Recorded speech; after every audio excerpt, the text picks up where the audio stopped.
I had two brothers and two sisters in the Second World War. And of course, I'm too young to join up, and I hated it when the war ended. Well, stupid, but when the Korean War broke out in 1950, there's my chance. So, first day I came here, in fact, I'm proud of my regimental number. It was 800024. And that was in the Princess Pats. I joined the Princess Patricians, yeah. Now, are you from around this part of the world, or? Yeah, I was actually on a farm north of Drumheller, Alberta. Well, I thought it would be exciting when I joined up, but it didn't take long to change my mind when you got into the fighting part of it. Friendships from the military last a lifetime. Have you found that? Oh, yeah. And then I've got, like I say, very few friends left. I only have two buddies left now. All the rest are gone now. Yeah. Oh, yeah, I still do. In fact, on Remembrance Day, I have my two buddies. I still phone them up. They're still living. We talk about Remembrance Day. I think a lot of people pay lip service to Remembrance Day. We try our best to remember what we can of veterans, but obviously for you guys, it's much more important for you to remember, isn't it? Oh gosh, yes. The rest of the year, I try not to. I'd like to erase it a lot of my mind. I really do. But I think it's my duty, and how I got it. My buddy, he was the 2 ICs on the machine gun where I was with in Korea. I let him go. We're demining. I let him go, and he got hit by a Chinese mine, which we would call it an EID or IED, what they call it now. I lost him, so stuff like that.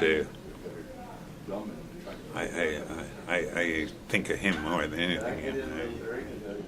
I got to be such an alcoholic after I got back, I would suppose, but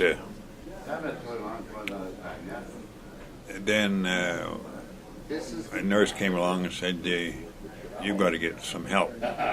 So I ended up with what they call PTSD now. And they sent me to, I guess, seminars, probably about 2 years, and finally got out. But now it's starting to fade away, but I still don't really. I haven't been back in the Legion here for years. I should get out more. Yeah, things change so much to me. There was none of this glorious stuff or anything like that. I just found it. I could go on, but there's a lot of stuff I don't even like to even think about. The guy's scared, you're crying, running for help. The shelling and the stuff like that. I like to get away from that stuff. And I try to think of some of the good time. And the warriors spent a lot of time where we're just waiting. You're not fighting day in and day out, but waiting to go. Especially going on patrol or something, and you end up now with.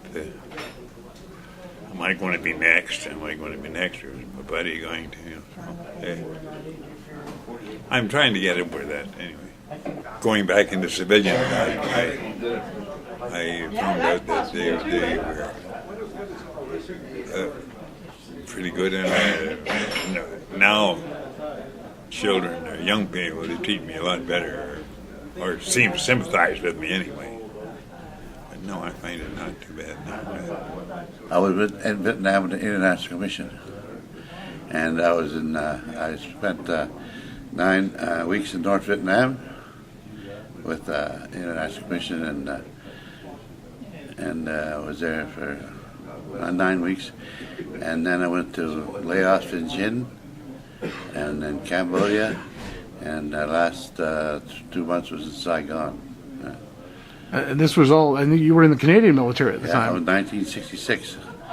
I can't talk about what I did up North Vietnam because I had a sign of things saying I wouldn't say anything.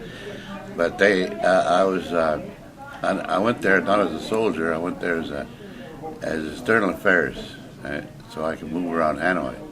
That's what they wanted me to do, move around Hanoi. So that's what I did.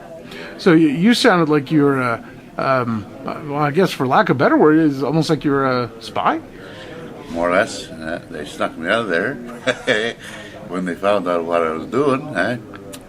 That they kind of figured that they found out. So they flew me out of there at 4:30 in the morning. 4:30 in the morning, I got out, and then I went to Camp Laos, and there was the North Vietnamese are coming down the Ho Chi Minh Trail, and they're sneaking into Laos overnight, and they wanted to know where they were. So the International Commission had to find out where they're camped. And the same thing in camp in Cambodia. They were sneaking in there, and the Americans couldn't win after them because the International Commission was stopping the Americans from doing a lot of things. And the media was the worst enemy that the Americans had there. Right? If they did what the Storm and Norman did in the Desert Storm by putting all the media in a room and leaving them there, it'd been a lot different north. The media passed information on to the North Vietnamese. When I was up north, every day my interpreter would give me out of the papers what the media would report to the United States and the world. They were picking up, and they knew where every battalion was, Marines were. They knew it all, but the media was doing that to them, right? And Storm Norman, he went to the desert. He knew it because he was a major over there, and he got the media to stay in a room, to keep out of our way. So that was the biggest fault I found in North Vietnam. And when I was there, they were defeated. Right? The army wasn't, but the people were. They were tired. And they had pictures of the Americans eating babies in the pictures of the little store. They never believed that the United States was ever in space. Russia invented hockey, wasn't Canada. Right? All that stuff. They were brainwashed, something terrible. It was a disgrace. But I felt sorry for them. But anyway, I really feel sorry for the American soldiers. They didn't know who their enemy was. They were mostly civilians all the time. Like in Saigon, we go to a bar. We used to make sure where the bar had a screen around it because they'd throw grenades in and that there. So we had to be pretty careful where we went. And we had to stay away from American soldiers as much as we could. So, but I didn't. We visited with them all the time. So we were friends. But over there, when I was there, 3,500 Canadians were fighting with Americans as volunteers.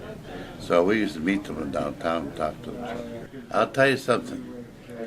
After the Second World War, the veterans come home and didn't talk. They shut up. They wouldn't say a word. November the 11th was dying.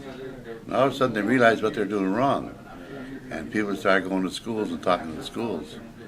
And now you go to those schools now, it's 15 years, and all the people in grade 8 and grade 9 know as much as you do. And you go there, people talk about young generation these days, but you go to talk to schools like I do, and you see it's a lot different. They know a lot, and they listen, and they appreciate what we did for them. And I was at a school yesterday that they just sat and listened like a, and it's, people talk about younger generations. Sure, some of them might be bad, but 99% of those kids appreciate what we did. And it makes you feel good, and they come up and shake hands. 6-year-old come up and shook my hand yesterday and said, "Thank you very much." That makes you feel good.